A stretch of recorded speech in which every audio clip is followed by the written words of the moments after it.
Assalamualaikum warahmatullahi wabarakatuh. Sahabat yang dirahmati Allah, pada kesempatan ini saya akan membawakan kultum dengan judul Menjaga Kesehatan ala Rasulullah di bulan Ramadan. Ketika berpuasa, tak jarang dari kita, bahkan teman-teman kita, ketika berpuasa itu malah menjadi keluhan kesehatan buat kita. Padahal sebenarnya puasa itu bisa menjadi terapi kesehatan buat kita. Misalnya ada keluhan mah atau badan menjadi lemas, bahkan mengantuk. Padahal dokter kadang menganjurkan orang yang hendak beroperasi atau yang lainnya untuk berpuasa karena memang berpuasa itu bisa menjadi terapi kesehatan buat kita dan membuat badan kita menjadi bugar. Bahkan Nabi sendiri menganjurkan kepada orang yang punya masalah dari sisi kesehatan, salah satunya dengan memperbanyak berpuasa.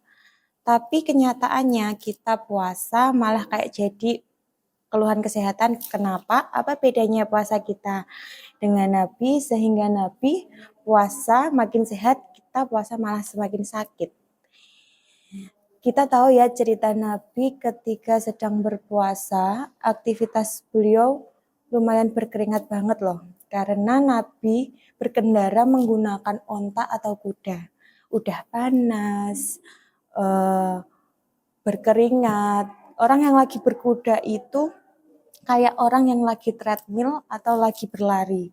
Sedangkan kita kalau berpuasa itu tak jarang kita menggunakan kendaraan ber-AC, kemudian bekerja di ruang ber-AC, sekolah di ruangan yang tertutup, tidak terkena langsung sinar matahari. Bahkan kita juga membatasi aktivitas-aktivitas kita yang mengandung fisik. Lalu kenapa kita malah menjadi lemes, sedangkan Nabi malah menjadi bugar ketika berpuasa? Di sini ada satu rahasia Nabi, satu kata Nabi, orang yang berpuasa tapi orang tersebut hanya menahan lapar dan haus, maka puasa tersebut akan menjadi keluhan kesehatan. Berbeda dengan orang yang puasanya bukan hanya soal menahan lapar dan haus, tapi tentang pola hidup, bagaimana kita beraktivitas, bagaimana kita beristirahat, kemudian dari kita sahur, makanan dari kita sahur sampai dengan berbuka puasa. Insya Allah puasa nggak akan jadi masalah kesehatan buat kita. Makanya kita perhatikan gimana Nabi ketika sahur, gimana Nabi ketika berbuka. Salah satu di antara makanan favorit Nabi di bulan Ramadan itu atau di luar bulan Ramadan dikenal dengan istilah aswadan. Apa itu aswadan? Aswadan itu kurma dan air. Jadi Nabi itu suka banget makan kurma dan air. Kenapa? Karena memang kurma dan air itu makanan paling sehat untuk dikonsumsi, bahkan oleh ibu yang baru melahirkan. Pernah kita baca cerita Sayyidah Maryam dalam surat Maryam ayat 25, wa husi ilaiki bijis'in nahlati tusakit alaiki rutoban janiyah. Allah menyuruh kepada Sayyidah Maryam yang baru melahirkan dalam keadaan lemes untuk minum air, kemudian makan kurma rutop. Apa itu kurma rutop? Kurma rutop itu kurma yang masih muda, tapi sudah manis, bukan yang sepet atau yang pahit.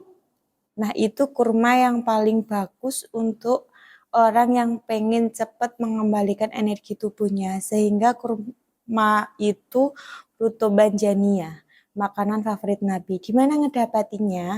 Mungkin di Indonesia susah ya. Makanya kalau ada teman kita, saudara kita yang lagi ke Mekah, kita bisa menitip kurma tersebut. Atau kita bisa beli lewat online dan sebagainya. Maka carilah kurma rutop. Karena Sayyidah Maryam ketika setelah memakan kurma rutop dan minum air, badan beliau kembali menjadi bugar dan bisa melanjutkan perjalanan jauh. Jadi Nabi itu ketika sahur dan buka puasa selalu makan ini.